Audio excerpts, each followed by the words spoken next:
Thank you to our Finance Secretary, for Secretary Ralph Rector, for your kind introduction. Please take your seats. The Excellencies of the Diplomatic Corps and the proponents of all of these programs that we have put together, Senator Grace Poe, the Deputy House Speaker Vincent Franco Frasco, other elected officials who are here, the CAA Director General Captain Manuel Antonio Tamayo, Aboitiz Group President and CEO Sabine Aboitiz, International Finance Corporation Vice President Emmanuel I have to sort of struggle through this. Nirinkindu, close enough. Our key development partners and stakeholders, other distinguished guests, ladies and gentlemen, good morning and welcome to Malacañan. We Filipinos have a saying, nothing is impossible for those of us who dream.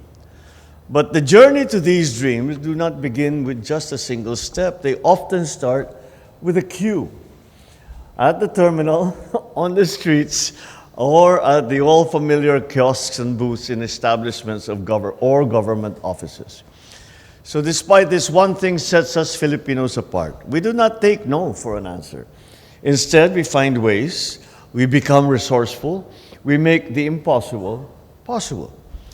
We figure out how to keep a positive outlook despite difficult situations. We find a way to turn a problem into an opportunity. That is our spirit, positive, in spite of odds, resilient, despite of what has been lost, and hopeful in the face of adversity. However, there comes a time when we must move beyond this will do, or in the local language, pwede na yan. For us to move forward, we must commit and affirm that we can do better. We are, after all, Filipinos. We can do better. This is the new mindset in this age of a bagong Pilipinas. And that is why this morning I wish to share how we are going to make these things happen, how we can change things for the better and ensure that progress reaches every corner of our country. Let's begin with Cebu. Commerce and trade are growing tremendously, which leads to port congestion. That is an opportunity. So we will build the new Cebu International Container Port, a 17 billion peso modern port facility that will help ease congestion in the existing Cebu-based port. Once completed, this will not only make goods more affordable, but will also generate thousands of jobs for our people. Apart from this, it will also create more opportunities for everyone as it will provide increased space for port activities. Traffic in Cebu, just like in many metropolises, is a problem, but also an opportunity to find unique solutions, one of which is the Cebu Bus Rapid Transport Project, which will provide Cebuanos with a reliable, efficient transport system. Costing over 28 billion pesos, this modern bus network will connect key parts of Cebu City, making daily commuters easier in their commute and more comfortable. In Bohol, the number of tourists visiting is increasing annually. And if you have been to the island, you have probably seen its rich culture, breathtaking beauty, and the friendly warmth of the people.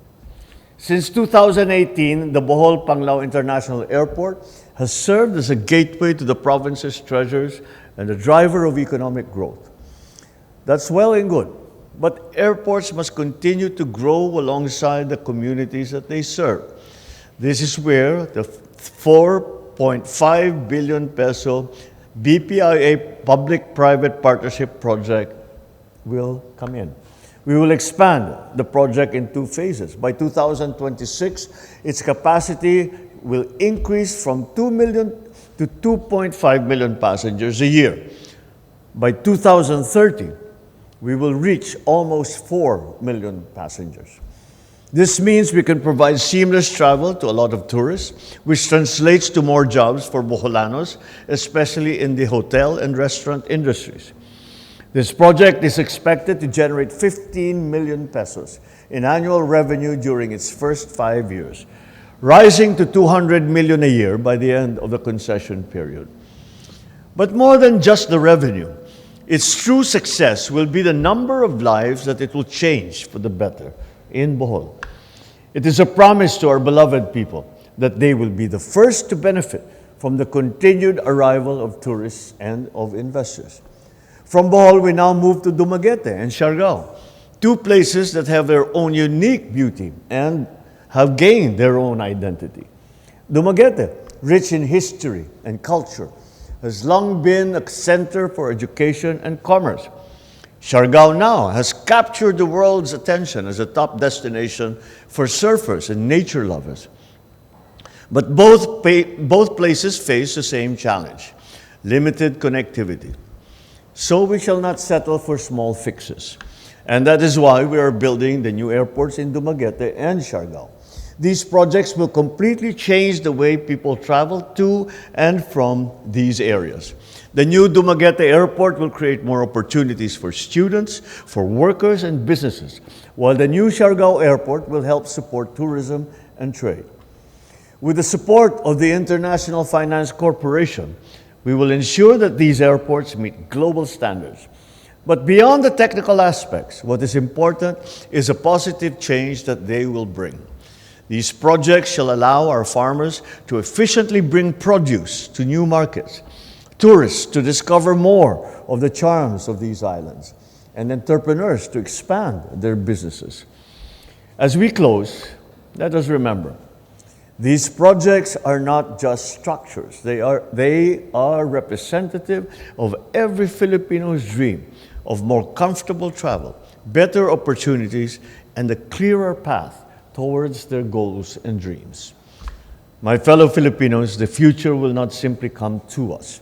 We must be the ones to build it. And this is how we will move forward. So let us together build a better Philippines we can proudly bequeath to our children. Maraming salamat po. Congratulations to all the stakeholders for this great success. Mabuhay ang bagong Pilipinas. Magandang umaga sa inyong lahat. Thank you, Mr. President. And now